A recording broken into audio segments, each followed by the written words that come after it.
Fala galera, tudo bem com você? Então, para a gente poder dar sequência aqui, nós vamos tratar agora do peso e normal. Esse é o tema dessa aula. E nós vamos pensar assim, imagina que você tem um corpo apoiado, pode ser numa superfície plana e horizontal, por exemplo. E, a princípio, nós vamos imaginar que esse objeto está em repouso, certo? Se você tiver que dizer quais são as forças que agem nele, pelo fato de ele estar dentro do campo gravitacional, então vai ter a força peso sendo exercida aqui sobre o objeto. Se você tivesse que indicar a reação dessa força peso, onde você representaria ela? Se você pensou que ela está sendo exercida no centro da Terra, está correto, é exatamente isso. Nós não vamos fazer aqui, mas você já sabe disso. A outra força nesse objeto seria uma força aqui, ó, normal, certo? Por que existe a normal?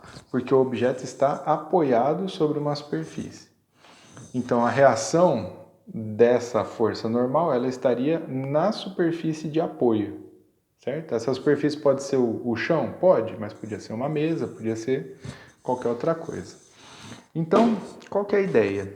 Eu posso dizer que esse corpo estando em equilíbrio, quer dizer, a resultante é zero, né? Se eu somar a normal com peso, a resultante vai dar zero. Então, elas têm a mesma intensidade? Tem. Tem a mesma direção? Tem. Tem o mesmo sentido? Não, elas estão em sentidos opostos. Opa, então elas satisfazem a condição da terceira lei de Newton, princípio de ação e reação? Até satisfazem, mas elas não são um par ação e reação. Então, peso e normal não são um par ação e reação. Primeiro, são de naturezas diferentes. A força peso ela é uma força de ação à distância, uma força gravitacional. A força normal é uma força de contato. Segundo, elas estão agindo no mesmo corpo. O fato de estarem agindo no mesmo corpo descaracteriza o par ação e reação. Mas, professor, o peso sempre vai ser igual ao normal? Não. Porque, olha só, imagina que eu tenha o mesmo bloco, só que agora ele está num plano inclinado, por exemplo. Né? Então é o mesmo bloco, só que agora nós colocamos ele aí numa rampa. Quais seriam as forças que iam atuar sobre ele?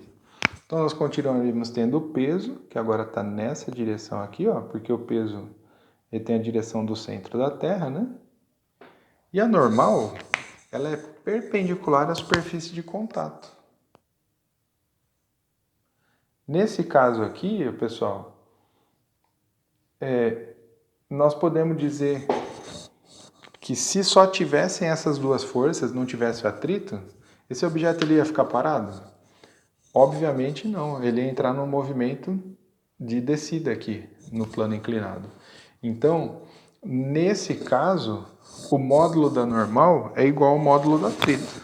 O valor absoluto aqui da normal é igual do atrito não, do peso. Mas nesse caso, a normal tem módulo ou valor absoluto diferente do peso. É por isso que nós podemos dizer então que o peso e a normal não são um par ação e reação. A força que age sobre o apoio é a normal. Então essa força tem a reação aqui no apoio. Essa força teria a reação aqui, ó, na superfície. E não é o peso que está sendo exercido no apoio, porque o peso está no corpo e a reação do peso está na Terra. E, portanto, o peso e a normal não vão ter necessariamente a mesma intensidade. Nesse caso, tem, mas nesse aqui, não. Tá certo? Se você conseguir fazer essa diferenciação, vai ser facinho para você poder fazer qualquer aplicação que envolva um peso e normal. Espero que tenham entendido. Um abraço, bons estudos!